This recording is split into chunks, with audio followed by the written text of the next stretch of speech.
because they often didn't really even recognize that they had trauma, because we as a culture do not define it. We don't allow people to look at it. We keep everything. There's all this stigma about don't talk about your feelings. You leave who you are at the door when you start your job. Could your childhood trauma, negative childhood experiences, even if you didn't consider them massively traumatic, but could these negative relationships from your childhood be impacting and harming your business? This is what we're talking about today with Nicole Lewis-Keeber. She's a business therapist, literally a business therapist, and a mindset coach. And she works closely with entrepreneurs to create and nurture healthy relationships with their businesses.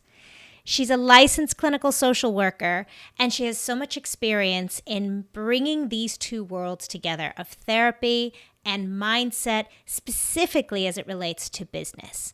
And she really focuses on this idea of the impact of small t trauma, so little traumatic events, and how they're impacting your business and your relationship with money. Even. This is a fascinating episode. If any of this sounds like something that may be impacting you or someone you know, I highly recommend this episode. Listen closely, because she even shares with us how she was affected in her own entrepreneurial adventure and ventures, and also mentions to us the superpower behind your trauma, and sometimes how you could put that to work for you for the greater good for your business. Fascinating. You're going to love this one. Hello and welcome to the Business of Happiness podcast. I'm your host, Dr. Tarryn MacCarthy, and today we have a phenomenal expert in our room here today joining us with this conversation. It's Nicole Lewis-Keeber. I cannot wait for you to meet this inspirational business therapist and mindset coach who has been leading business leaders and business owners to find that inner fulfillment and greater success, Nicole, in their business. Am I right? Yeah, it's absolutely true. Absolutely. So please tell us about what you do and how you do it. So I'm labeled the business therapist by my clients. I actually started doing money mindset coaching after I left the world of therapy. I was a therapist for 18 years and started working with small business owners and entrepreneurs around money and money trauma. And the clients that I worked with over time kept saying to me, so my business coach doesn't get my, kind of emotional needs, and my therapist doesn't get my business. So you're the perfect blend. I think that we should call you a business therapist. And so after a little while, I let that label stick, that title. And that's what I refer myself to now, because I get you and your business on the couch together to work some stuff out. And so I've been studying the impact of trauma in entrepreneurship. And I work with small business owners, entrepreneurs, and leaders to unravel childhood trauma's impact on their business, as well as help them improve the relationship that they have with it. I love that concept of improving the relationship you have with your business. Mm-hmm. Fascinating. And I can already imagine and fathom how trauma in your life as the business owner bleeds into your business. But please give us some examples of what you mean. Yeah, it absolutely does bleed into it. But for more than that is that I find that childhood trauma, or these traumatic events, that we don't always see as trauma, but that change how we see ourselves, are the impetus for a lot of businesses. So from the beginning, the foundation of your business was created from a desire to prove something, rebel against something, to make sure that you're always in control of something. It creates a real high skill set for entrepreneurial life in a lot of ways when you've had those experiences to tolerate discomfort and to take on all the control on yourself. And so the way that it bleeds into business to start off with is that many people are entrepreneurial because of a childhood experience they had that made them feel unsafe, unseen, and unheard. And so that will never happen to them again as long as they have this business and they're in control of their destiny, right? So that's the very first way that I see it impacting small business owners, entrepreneurs. Wow, that's fascinating. So actually, it can be the superpower behind the purpose of the business venture. It can absolutely be a superpower at some point. though it can also become a challenge because all of that stick to itiveness and that think out of the box and that, I'm going to be in control of everything. And I will work really hard to make this happen. At some point that doesn't work anymore, because if you're going to build, grow, and leverage your business, or be, as an entrepreneur or small business owner or a founder, at some Mm-hmm. point, you have to rely on other people to do aspects of your job to support you in other ways. And so while you can trust yourself, trusting other people can be really difficult. Anything from delegating tasks all the way up to giving ownership over stuff for, people that you bring into your business. And I always say that, relying on people is the behavior of trust. And if you've had some challenges around your trust in your background that led you to trust yourself only, that can be really difficult.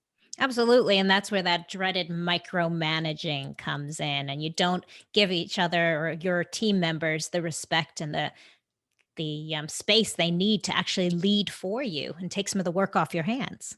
Yes, I see people who will hire people on in their business every day because someone told them they needed to, or they really do want the help, but they don't release it. And so Mm. they stay involved, they micromanage, and they're not getting the relief from that, role because they're still involved in it, or they'll take back pieces of it, and they really struggle moving from the doer and the creator into that CEO role of, I trust you to go take ownership over this thing and I'm going to stay out of it, so there's a real gap there. I think that happens when we move from the business owner, the doer, Mm. to the thought leader and the CEO of the business.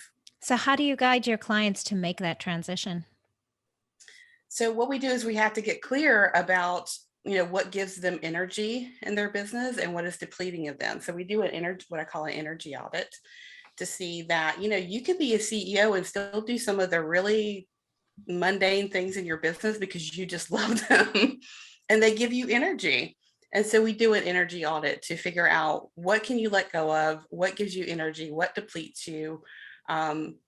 Do some mindset and capacity work around seeing yourself as a CEO and the captain of the ship as opposed to the person in the rowboat just rowing yourself. So it's a couple of pronged approach, and also recognizing that anytime we step out of our comfort zone, what will come up for us if we've had these childhood traumatic events is that it will tap into a younger version of ourselves that doesn't feel comfortable in that role. And so we can have some of those nervous system activations come up. That voice in our head starts to say, we can't do this. This is not who we are. So that's mindset, it's approach, it's capacity, it's all the things. That's so fascinating. And do you see a common thread with your clients with very high achieving, driven entrepreneurs in terms of a stumbling block that they all share? Yeah, I think the stumbling block that most of them share is that trust factor. Mm. That, something happened that made them very resilient and learned to trust themselves only. And so they've never experienced, I'm gonna say never, they've rarely experienced being held, supported, understood, getting to be vulnerable with other people. And so that is a nervous system experience that they haven't had. And we can't just call that in. That's something that we have to practice. We have to understand. We have to make space for. And they've never really had that. And so when I just come in and say, well, you just need to delegate tasks and you just need to go hire someone to do this thing or just trust them to do their job, they don't have the nervous system practice to do that. And so I think that that's one of the biggest stumbling blocks that I see that people have when they're taking that journey. What is the connection, or is there a connection with the money mindset that you were Mhm. speaking about earlier when you first started out in this arena and you were really focusing on money? Have you found that there's a connection there between the delegation, the leadership, and then money understanding, not just understanding, but that relationship with money? Yeah, what I began to see, and I think this is one of those situations where you are in the right place with the right experience at the right time. Mm. And I was working with these clients on money mindset techniques and tricks and tips and they weren't working for them. In fact, they came to work with me because they had done all this stuff before, right? They'd read the book, done mindset work, they law of attraction, they've done all this. And I think that the people who started working with me around it is because they knew I had been a therapist. So there was this kind of underlying need to really uncover something. Their business was the vehicle in which to do that, which they had not done for themselves at this point. Mm. And what I began to see is that these folks did not have a money mindset issue. They had a money trauma. They had a relationship with their money that was bringing up trauma patterns and trauma, thoughts. And so when we were able to kind of get underneath that, what we began to see is that it's not a mindset issue, it's a trauma response. And when we can look at that and get some capacity for you, the way that you see your money and the relationship that you have with it changes. Because there's a common misconception out here that just because you have a lot of money, you should feel secure and confident. And that's not the case. I've worked with people who've had millions of dollars in liquid assets and more, beyond that in other areas, that do not feel secure. They do not feel comfortable. They do not feel safe. And every dollar that they spend is painful. They're wanting to earn more and more to try and find this sense of safety that they cannot attain. And so their relationship with their money is one of a very insecure, desperate attachment. And so it doesn't matter how much money you have, if your relationship with it is replicating some of those trauma patterns, it can be problematic and you don't feel like you have a secure relationship with it. Wow. So almost daily, if you're looking at your finances, although probably if you're in that situation, you're avoiding them and Yeah, escaping them. But if yeah. you're daily looking at them, you're re traumatizing yourself and reintegrating that negative association with money frequently and strengthening it. Yes, I've worked with people who are in their spreadsheets every day, Mm. completely controlling and just, whether they have a good day, a good minute or not, completely depends upon that number. And those who completely avoid it and are not in relationship with it, they're just letting it kind of go wherever it needs or wants to. And that's not the way to run a successful business. You can still have some financial stability, even if you don't have a great relationship with your money, but at some point you're going to have to look at it if you want to grow it, right? So, what are some of the things that cause money trauma? I think the systemic, there are systemic things around us in our society and our culture that tell people who they are and what they get to have, that are at play always, that I always like to mention. But there's some specific examples of how money trauma can show up. And that is, maybe you're in a situation where you had money, you were fine, and all of a sudden either a parent dies or a caregiver loses their job and everything changes. So there's like before and after. Mm. And it's like everything changed. And since then, I don't feel like there's enough money, or I can't trust the adults in the room to make the right decisions around money. So I'm going to. Mm. And when you think about us as children, we are very concrete thinkers when we're younger. And so if we hear our parents talking about money, not having it, even if what we experience in our space around us isn't reflecting that, if we hear them talking about it, if we hear them concerned about the budget, we internalize that as children, and we are very concrete in the way that we think about it. And so oftentimes we take on responsibility for that. And how many times have you seen a kid go grab their piggy bank and come out and try and say, here, you can have this, because we internalize those things. And that can be a money trauma where nothing has changed in your environment, but you are absorbing the energy and hearing the conversations of the adults around you around money and the scarcity around it. And you're internalizing the responsibility for that. What about shame with money and guilt? I see that in some of my clients where they get to a level of success, financial success, very quickly. Mhm. And there's a lot of discomfort with the amount of money they do have.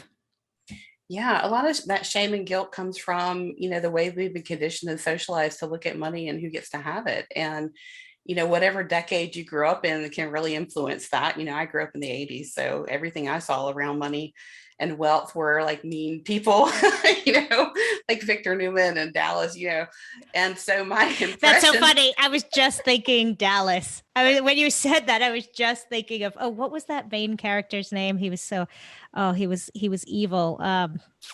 Oh, they are. J.R. Ewing. Yes, that was the epitome of the wealthy Mhm, man. And yes, he was not a nice man. He was the demon mhm. of the show. Yeah.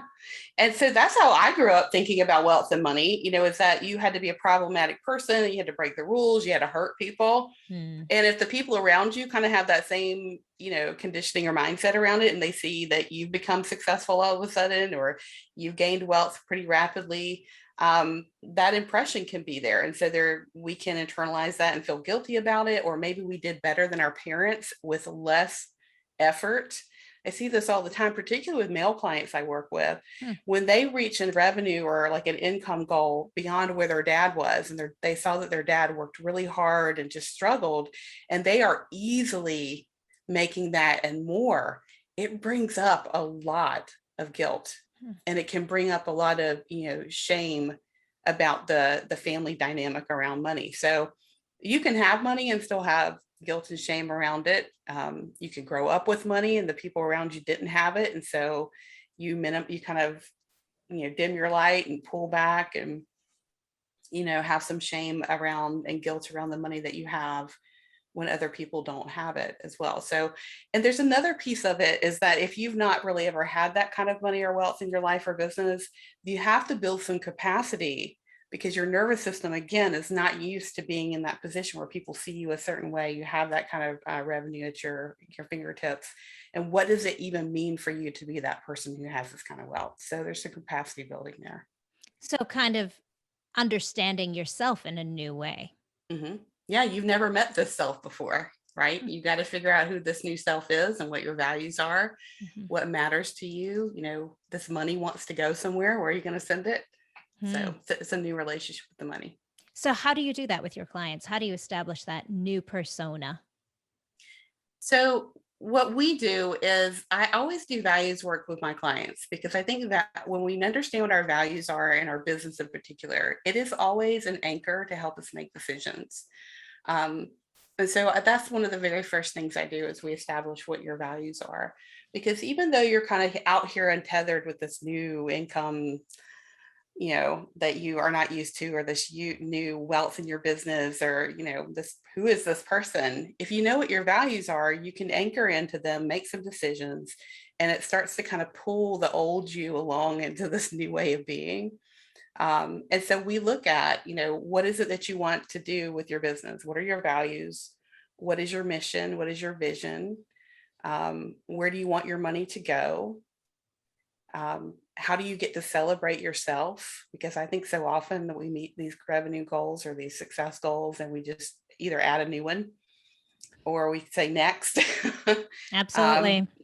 Or we start to feel funny about it and start trying to give it away a little bit or minimize it. So we look at, who are you in this new skin that you worked really hard for? How do we let you own it, celebrate it, direct it? What are your values around it? And so, yeah. And again, new relationship dynamics. Yeah, fascinating. If you're listening to this podcast, chances are you didn't get into business to be miserable. The problem is that people feel that if their business gets busier, if they start becoming more successful, that happiness will eventually set in. But it can actually get worse. This is why I created the Business of Happiness Prosperity Coaching. In this one-on-one coaching, we look at how to redefine success on your terms and re-find the joy and the passion in your dream. Visit me at thebizofhappiness.com and become the happiest business owner you know. So what is your story in your entrepreneurship journey here? What have you struggled with in terms of building up this business of your own? All of it.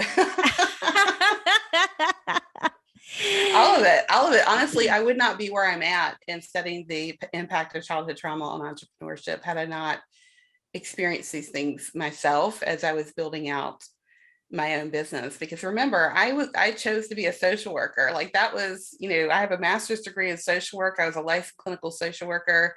For all intents and purposes, being in that industry is taking a vow of poverty, that is for sure. So when I left the world of, being a therapist, I was really burnt out. I had, my capacity was low. I wasn't doing well physically, and I was very, very burnt out.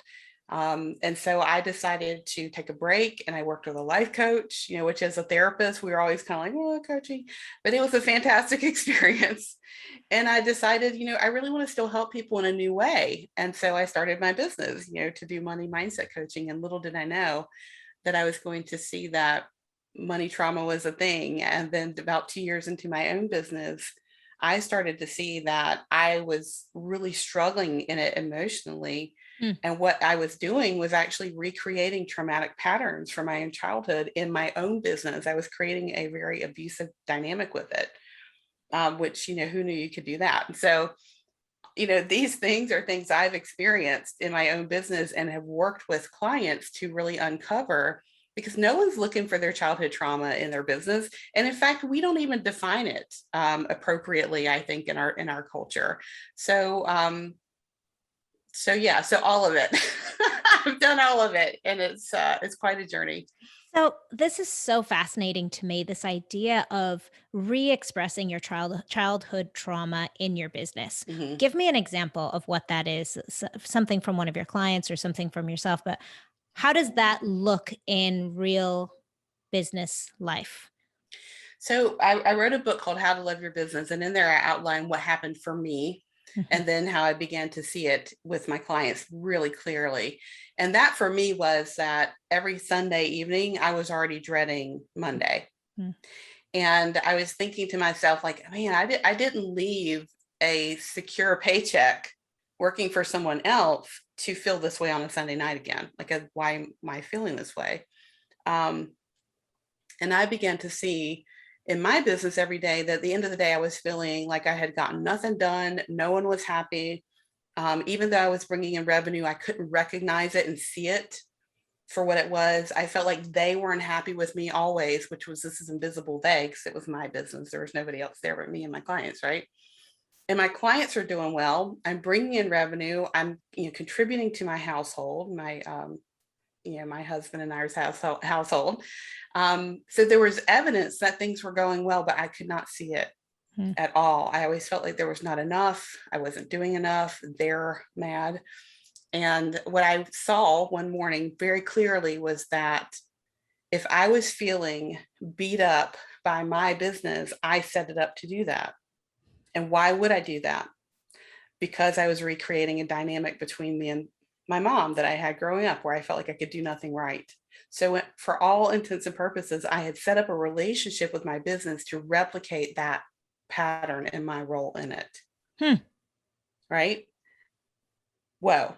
And it's just, whoo. So I think that when we start a business, we enter into a relationship with it, and that we are really prone to bring those patterns into our role in that dynamic. Um, and I had worked on all that personally, as in therapy many, many years back. And so it was surprising to me that here it was, but starting a business is also kind of a crisis moment. It's uncharted territory. So what happens? We default into those patterns a lot of the time. So I always say, let's start with the relationship that you have with your business and see, is it supportive or is it demanding and demeaning? And where have you felt that way before? Wow, fascinating. And then Mhm. by just having the awareness of it already unlocks that key a little bit. Yeah, it does. Because when you know this, you can set an intentional relationship. Hmm. When you know that emotional sustainability is possible for you as well as financial security, it gets you in relationship with that. It's, again, it's setting the intention. We are worse bosses to ourselves than any boss we ever had, Oh, isn't right? that true? Isn't that Yeah, true? it's absolutely true. So why are you doing this to yourself? Well, and You there's know? also so much cultural support of that bad behavior, you Exactly. know? Mhm. Exactly. It's completely reinforced. Mm. Behaviors that we reinforce and applaud and celebrate are often very toxic and not self-supportive behaviors whatsoever. And so we just bring those into our business and replicate them without a thought. Working 7 days a week, burning Hmm. the candle at both ends, this Hmm. martyrdom Yeah, concept. Mm, mm. absolutely. Right. Now, also know that you have coming up a really fascinating course called Do No Harm. Mhm. Tell us a little bit about the premise behind that course. And I love the title. So do no harm is so what I was seeing is two things. The business owners were harming themselves with their business, Yeah. period, in the story, right? Because they did not recognize the fact that trauma impacts their business, because they often didn't really even recognize that they had trauma, because we as a culture do not define it. We don't allow people to look at it. We keep everything. There's all this stigma about don't talk about your feelings. You leave who you are at the door when you start your job. We drop our baggage at the door when we start a business. None of that's true. We bring all of who we are into everything we do. It's just how strongly do we have to work to compartmentalize ourselves and gaslight ourselves, right? Mm. Um, and so I saw these two issues. I saw people who were doing harm to themselves in their business, and they were also doing harm with their business to their clients, to employees, to the people at large that are connected with their business, because they haven't recognized the fact that that client who's being resistant to the homework you're giving them, or to the steps that you're telling them to go, grow their business, create their product, it's not always just resistance for resistance sake. Sometimes there could be actually a trauma response happening with that client. And so I saw a lot of people in the coaching industry in particular, unfortunately, who were not trauma conscious, that were doing harm to their clients because they didn't recognize that that person was probably having a trauma response instead of just being a bad client that they needed to fire. And so the Do No Harm program addresses both of those. We really kind of get into, what is trauma? How does it impact the businesses? We go through the anatomy of a traumatized business. How is it impacting you? And then kind of arc over into how is it affecting your clients? Maybe it's showing up with your employee relationships. How can you do less harm and be more trauma conscious in your marketing and your sales conversations? So it's kind of the do no harm to you and do no harm to the people that come in contact with you in your business by becoming a trauma conscious entrepreneur. So that's kind of the whole focus of it. That is so amazing. And I know you have some special guests coming on. You've been promoting some special guests who'll be joining you in this program. Absolutely. I've run this program twice in live cohorts, and what we began to see is that people needed more time with the information because it's deep, let's be Mm. honest. And secondly, is that there's so much more here that I'm not an expert on, and it would be harmful to me to expect me to have all the answers, when it comes to these things. And so I asked people what they wanted to learn.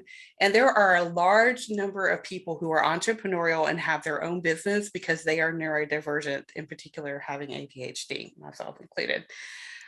So we have an expert who's going to come in and talk about supporting ADHD as entrepreneurs. We're also going to be addressing the neurobiology of success with Suki Baxter, who I think is an expert on trauma in the nervous system. Like, I learned from her. Kaylin Aaron's going to come in and talk about how to write trigger-free copy. Ooh. And Leela Seen's going to come in and talk about how we can be more open and conscious when it comes to gender within our practices with our business, the clients that we work with, and to be more inclusive. So it's really kind of cool. It Actually, is they're really, fantastic. really cool. I love how you're bringing in all these different experts to Mhm. speak to their specific areas of expertise. Yes. And I think that this is such a very needed perspective and course for especially people in the healthcare professions. That tends to be a large part of my listening Mhm. audience. How would you know if this is beginning to make you question and ask yourself, oh, maybe this is something that's impacting my business? What is Mhm. what is a sign that you might have in your business that maybe your trauma is affecting yourself, your business, or other people in your business? If you're finding yourself recognizing patterns in your business, in your own behaviors or the relationship dynamics that you have Mm. with the people in it, and you're recognizing it's kind of happening over and over again, and it feels kind of familiar to some of the dynamics that you've had in your personal relationships or maybe in your work relationships, that could be a great place to start. I had a client who, no matter, she had so much turnover with her employees because she had a really difficult time managing them because of her own need to control everything. And so she was not a great boss, and she knew it. So that was a pattern of hers that she recognized from her personal life, the need to be in control, that she couldn't enact with these employees. And so they had a rough time in their relationship with each other. So it's being honest about some of the patterns that you're starting to see. Or if you're hiring people on to give them ownership or tasks over parts of your business and you find yourself pulling them back or being in resentment towards your clients or your employees, there could be something there that you need to explore a little bit further. Because I can imagine, Nicole, we're talking about people who are used to taking control, used to pushing for success and Mm-hmm. for constantly pushing themselves. This is difficult to admit to ourselves, even as business owners, as entrepreneurs, that there might be an area that we're not expert in. And Mm-hmm. especially if you're someone who's been wearing all the hats, this Mm-hmm. must be really difficult to get people to kind of acknowledge that there's something they need support with. It really is, and they know it. They already know. They just don't. They haven't had someone to hold space for them or to show them that you're just like everybody else. I haven't met a person yet in my life that hasn't had some kind of event in their childhood that impacted how they see themselves in the world. That was traumatizing to their nervous system in some way. And so we can bring the stigma out of, you don't have to have a mental health diagnosis in order to have, some trauma patterning or attachment stuff. Like it's everywhere. Like everybody has it. Let's just go ahead and talk about it. Let's get you some support, because you are the go-to person for a reason. There's very few people that love that role completely and totally 100%. It's because it gives them something, it feeds something, and it can be exhausting. So you can actually feel that way and not have to be the one doing all the work. And we were just saying before the show how much you and I do as well admire Brene Brown's work in this arena. And she says this is the bravest work you can do, is It really taking a absolutely, hard look at yourself. it is the bravest work you can do. And she said to us in our training that um, the best leaders that she knows all either have a coach or a therapist. Oh, well, there you go. Absolutely. Mm-hmm. There you go. Yep. So, Nicole, tell us, what is your superpower? My superpower is making a space where people can feel safe to share. People tell me that they feel safe immediately when they're with me, which is fantastic. But also connecting patterns where there don't obviously seem to be any, which I think is why I'm here with you talking about this, because not everyone recognizes that trauma and business ownership actually can go hand in hand. So I think pattern recognition. That is great. That is wonderful. It's a great superpower. Mhm. And Nicole, what is your definition of happiness for yourself? My definition of happiness is when I feel content in all of my senses. Mm. I physically am feeling content.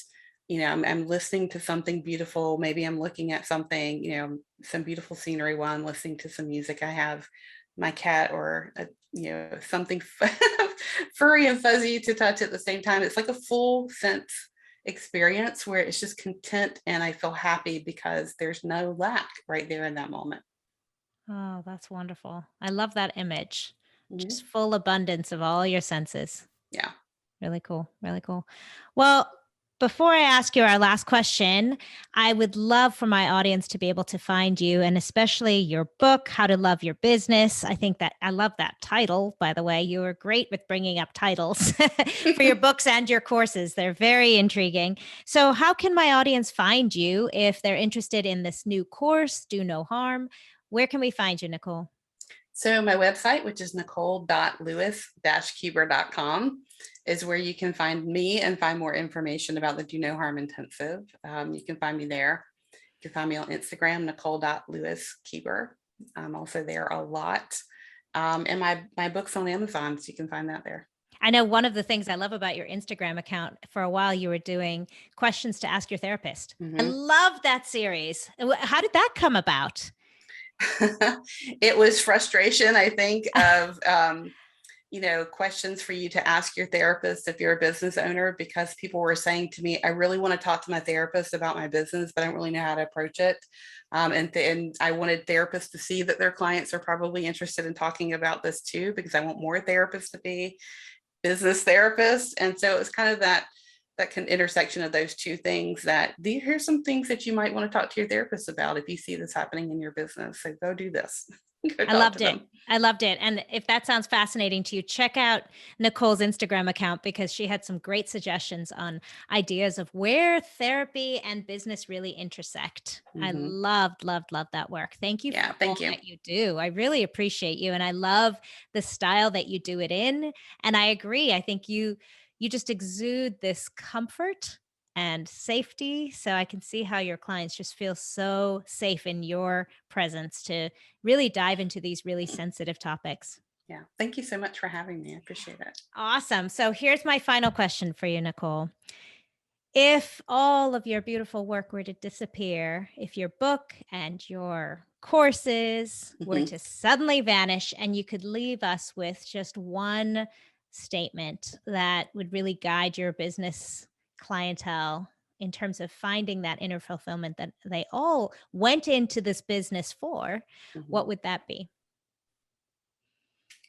That for you to find your deeper why, the reason why you do any of the things that you do, so that you can honor that why and put it out into the world in a way that feels beautiful and emotionally sustainable to you, because you matter first. It does in your business and anything that you do, whether you're a helper or business owner, it doesn't matter.